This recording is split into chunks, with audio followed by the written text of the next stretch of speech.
process of negotiations has changed a lot over history. Tactics remain the same, but the way people do negotiations depends upon what their needs are at the time. The whole process of negotiation deals with strategy, not with tactics.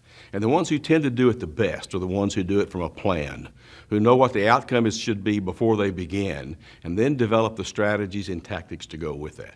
Some of the basics of negotiations have not changed for the last 5,000 years. The first law of negotiation says you don't get what you deserve, you get what you ask for. To learn how to ask, when to ask, and who to ask becomes a cruel, if not properly done right, process within distribution. The second rule in distribution says it's never you against me. It's always you and I against the problem. The people who tend to be most effective find a way to triangulate the parties involved against or toward something that they want to solve.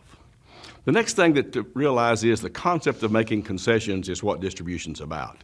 It's a process of giving and taking. It's not just about giving or just about taking. The concessions have changed an awful lot in the last few years because people tend to have more information. Whether or not that information is relevant or not, that remains a different story. The next thing we have to be concerned about are currencies used in negotiations. The two most effective currencies are the ones that have been around the longest. The oldest, most valuable, most precious currency in all of negotiations is time. Time is traded for almost every commodity we use in business. And the second is information. As I mentioned earlier, information continues to grow. As we move further and further and further into this age of information, we tend to gather more data, some of which is useful, some of which is not. At the end of the day, most folks in distribution tend to worry about price. If the price is the only factor that you're negotiating around and yours is too high, you'll lose.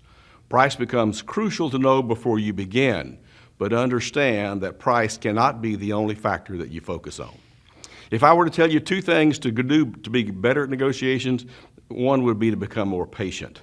The people that have the most patience tend to be the most effective.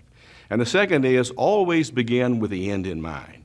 Know what you expect before you begin. Know who you're talking with. Know what you want the outcome to be before you start. To view more quick clips, visit ISSA.com.